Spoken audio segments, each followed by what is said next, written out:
What happened was Lindsay and then 2 other patients had snuck out, went drinking, trying to sneak back in, and they got caught. And we were told by our administrator on call to do a breathalyzer test, which she refused to do. She was very angry and out of control. And the first incident was she pushed me when I had told her to take her hands off of another patient, which she had grabbed on the arm to keep her from going to talk to me in private. And that was this arm? Well, no, this is the patient's arm. Oh, okay. Yes. And then the incident that happened with my arm is I went back into the household, and she came into the room. She says, the police want to talk to you. She hands me a house phone, which she had a house phone up to her ear.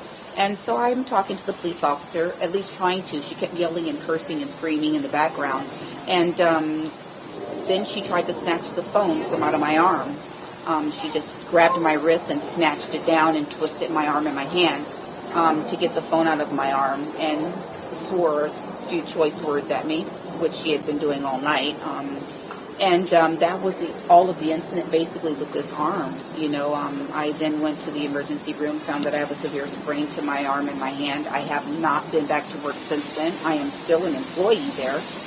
It's just that I am on workman's comp leave due to the fact that I am right-handed and I need this arm at work and I can't use it right now. Okay.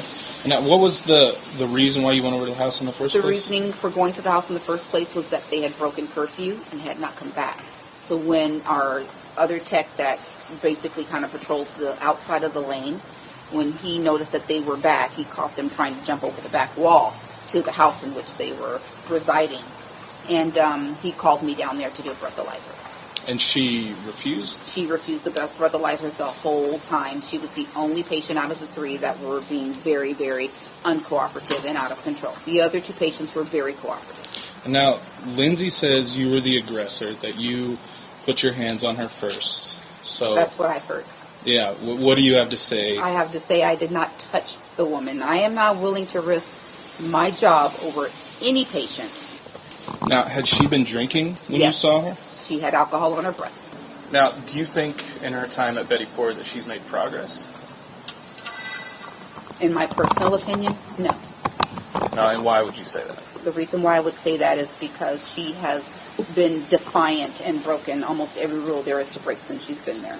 Can you elaborate on that at all? Unfortunately, I can't. Okay.